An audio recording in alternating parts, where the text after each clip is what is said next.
किसानों को लामबंद करने के लिए चौधरी अजीत सिंह के पुत्र जयंत चौधरी लगातार पश्चिमी उत्तर प्रदेश में महापंचायतें कर रहे हैं। आज शामली में महापंचायत कर रहे हैं। हमारे साथ बातचीत के लिए मौजूद हैं मेरठ से सांसद राजेंद्र अग्रवाल जी। सर, किसानों को लामबंद करने के लिए जहां राकेश टिकैत पश्चिमी उत्तर प्रदेश में जोर मार रहे हैं, तो जयंत चौधरी भी जोर लगा रहे हैं, आज शामली में महापंचायत कर रहे हैं। किस तरीके से देखते हैं इसको? देखिए, मैं दो बातें कहना चाहता हूँ इस बारे में। पहली तो ये है कि किसान सामान्यतः पश्चिम उत्तर प्रदेश के अंदर इन तीनों कानूनों के पक्ष में है, और इसीलिए आपने ध्यान दिया होगा कि 26 जनवरी तक या 28 जनवरी तक कोई राकेश टिकैत जी के साथ पश्चिम उत्तर प्रदेश के किसान नहीं खड़े हुए थे। अब जो कुछ घटनाक्रम हुआ उसमें से जो मैं पहली बात तो ये मैं कहना चाहता हूँ, ये तात्कालिक प्रतिक्रिया है। इसका कोई ये प्रतिक्रिया लंबी नहीं चलेगी, क्योंकि प्रदेश के अंदर, पश्चिम उत्तर प्रदेश के अंदर सब लोगों को पता है कि किसानों के हित में काम करने वाली कौन सी सरकारें हैं। केंद्र में के अंदर मोदी जी की, प्रदेश के अंदर योगी जी की।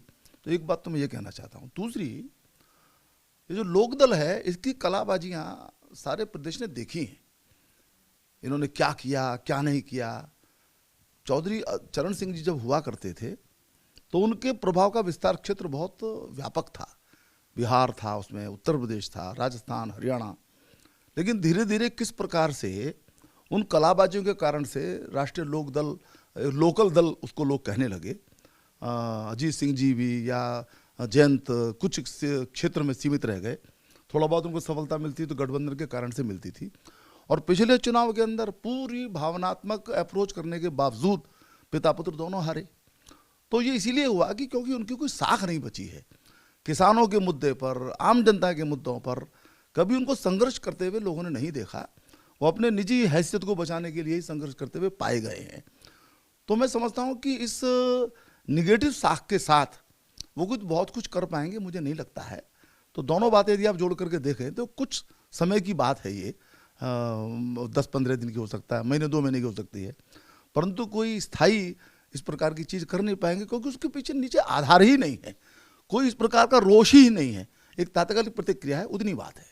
सर, अगर बात करें तो प्रियंका गांधी भी कल बिलासपुर पहुंची थी, रामपुर में। उन्होंने कहा है कि कांग्रेस के एक कार्यकर्ता इस किसान आंदोलन के साथ खड़ा रहेगा। अखिलेश यादव ने भी कहा है कि किसानों के सम्मान में स्मारक बनवाएंगे। तमाम सारी विपक्षी पार्टियां इस आंदोलन को समर्थन दे रही हैं और अपने कार्यकर्ताओं से कह रहे हैं कि इसके सहयोग में खड़े रहें। एक एक कार्यकर्ता कांग्रेस का अमेठी में भी लगा था चुनाव जीतने के लिए।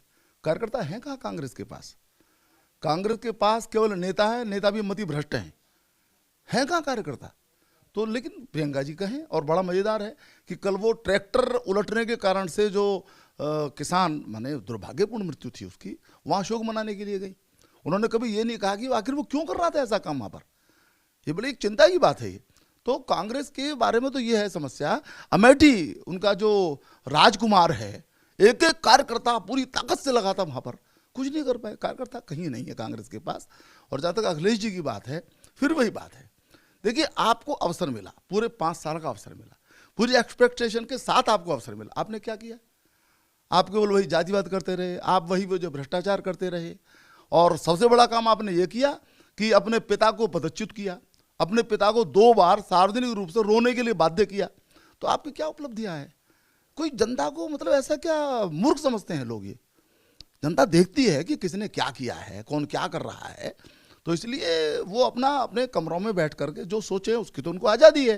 परंतु मुझे नहीं लगता है कि उत्तर प्रदेश के अंदर, उत्तर प्रदेश की जनता इनको कोई सम्मान, स्थान राजनीतिक दृष्टि से देने वाली है।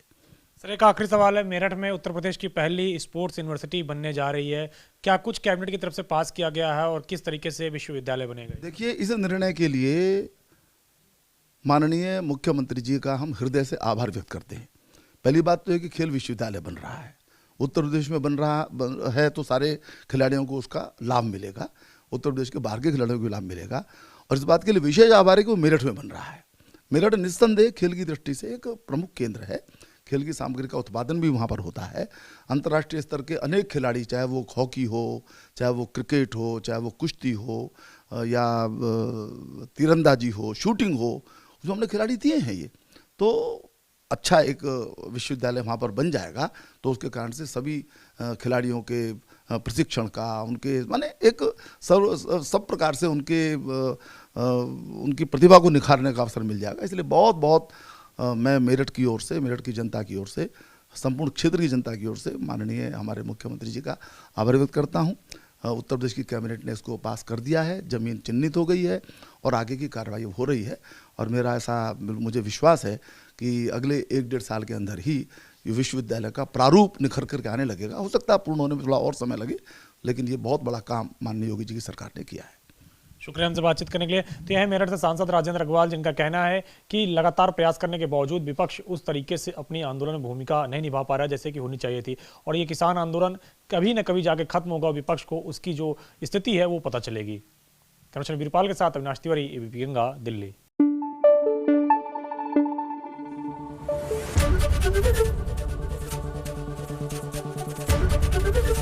एबीपी गंगा, खबर आपकी, जुबान आपकी।